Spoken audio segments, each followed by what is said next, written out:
Does quarterback Lincoln Kienholz have a chance of ever starting at Ohio State?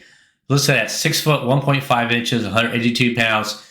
He was the 11th quarterback by 247 Sports, but the 15th quarterback by 247 Sports composite. Now, Lincoln, he reminds me of Colt McCoy, who played for Texas years ago. Colt McCoy had a great career at Texas. The thing about Lincoln is that when I watch his film, he has an adequate arm, but I wouldn't say it's super strong or elite as far as the arm strength is concerned. I've seen him throw the 50-yard bombs. He can do that. But as far as trying to drill it from A to B, the velocity, it's not, I wouldn't say it's top notch at all. Another thing about Lincoln is that he's still in high school. He'll be graduating this fall, then entering Ohio State. I don't see Lincoln starting next year, or basically after that. I don't know if that's going to happen, because look, we have Aaron Nolan that's going to be coming in next year.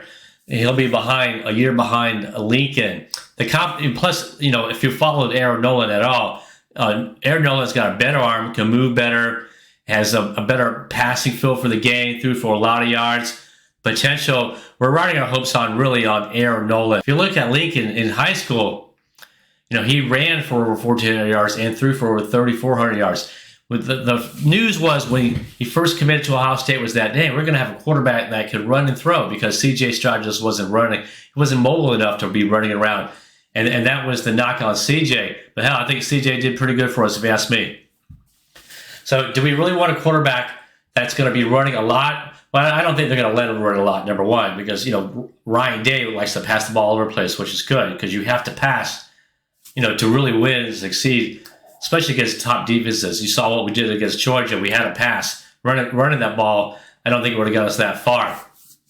So the odds on Lincoln, the competition with Devin Brown, of course, he's not going to have a chance to start while Cobb McCord's there, because Cobb McCord will probably start this year, and then McCord will be in his fourth year next year, and that'll be Lincoln's second season. So there's no way that Lincoln's going to be able to surpass either Devin Brown or Kyle McCord. Their talent level is way up there. And we got to worry about Aaron Nolan. Aaron Nolan's going to be coming in next year. And, he's really the big thing, because he can pass. He's got a strong arm. He's already a good passer.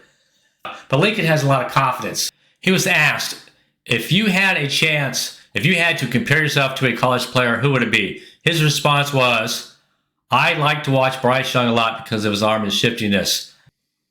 Another quote was, I think Washington had better NIL than Ohio State. I think I can go to Washington and get money, or I can go to Ohio State and get developed and then potentially reach my goal of going to the NFL. Going to the NFL is always a great goal to have. So he has a lot of confidence in himself. The thing about where Lincoln came from is that his competition level wasn't really up there as far as playing major college players at all. The talent just wasn't there where he came from. But I mean, I would say his competition level was probably the same as Manning. I wouldn't say it was any worse than that. Arch Manning, so probably the same level of competition. So whether Lincoln can crack that starting field, it's hard to say. Like I say, he's got too much strong competition in front of him. And so he's got a long uphill battle. But he has talent to play at the college level. If you're a Buckeye fan, please subscribe. Talk to you in the next video.